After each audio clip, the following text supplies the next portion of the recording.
Hey, Mike Callahan here. I want to make a quick video. Had a question submitted earlier this week regarding employee theft. Just on the road here, about to hop on the plane, but thought it was important to tackle this one head on this morning. So, issue was that a gentleman had someone steal a piece of equipment and wanted to know if he should just press charges, fire the gentleman, or what else should he do? So I'm going to reflect back on my years of 25 plus years of my lawn care company and how we handled threat. And the biggest thing that popped into my mind was when a gentleman a few years ago actually stole gasoline from us, well below the gas prices that we're seeing now. But this approach to how we handle employee theft may actually surprise some people. So at that point, our shop was about a half a mile down the road from the gas station. We'd have 4 or 5 gentlemen come in and gas up 18 to 20 trucks every morning, load them up, and then the crews would arrive between 7 and 7:30, and they'd be staged out to go out. So I got a call around 8:30 in the morning from the gas station, obviously spending a significant amount of money there. They alerted us that one of the employees pulled up in their personal vehicle and actually grabbed the gas handle and filled up their personal vehicle while some of the crews were filling the trucks, while the crew leader actually was inside the gas station going in to pay for one of the other pumps. So the other employees saw it but didn't necessarily facilitate it. But what's going to probably shock you is the amount of gas this gentleman actually stole. If he had actually asked me, I probably would have just told him to put it in his tank and not to worry about it. But he actually stole about $3.75 worth of gas, probably just enough to get to the shop. Problem is, ethically, we did not stand for theft in the company. It did not align to our core values at all.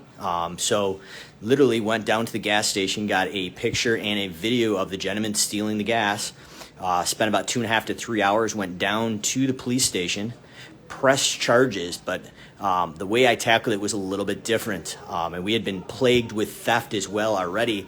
Our shop had been broken into twice. Some of the trucks and the tablets ripped off the dashboard. So this was literally the last straw for me. But I needed to make a stand that I was not standing for a couple dollars worth of gas or thousands of dollars worth of equipment being stolen. So after getting to the police station and pressing charges, the officers wanted to know if I knew where the truck was. Well, that this guy was working. I knew exactly where it was, but I said, listen, guys, could you do me a favor? I know you've been down to the shop a few times. We've been broken into.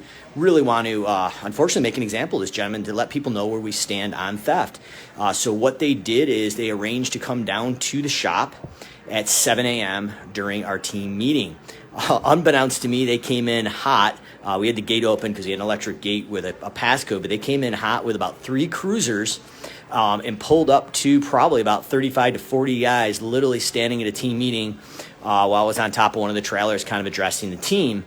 And we literally, as the officers pulled up and got out of the car, I went over and basically talked to them, thanked them for coming, and we actually pulled out and asked the gentleman to actually come out and kind of present himself to the officers. And at that point, they actually arrested him, put him in cuffs, and put him in back of the cop car.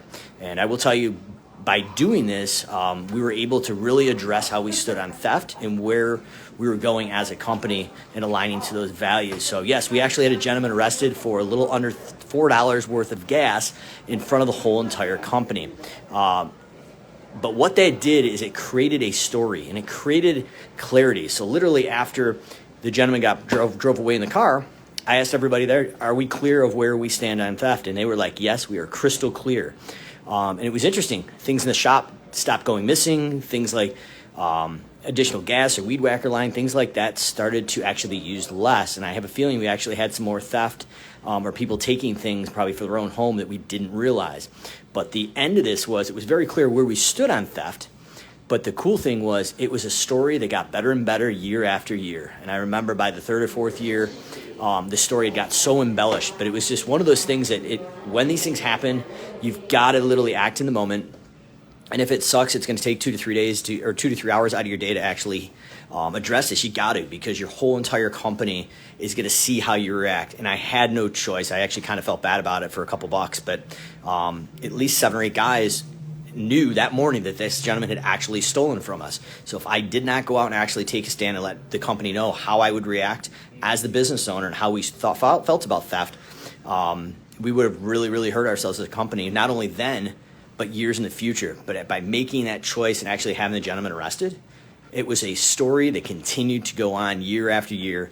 And literally, we really didn't have any theft after that because people knew how we stood for it and how we were going behind it and literally standing behind it. So wanted to share that story with this gentleman because he had some equipment stolen, and I wanted to just kind of share it. I've been there. We've had weed whackers, blowers stolen, ex-employees come in, break into the shop, you name it.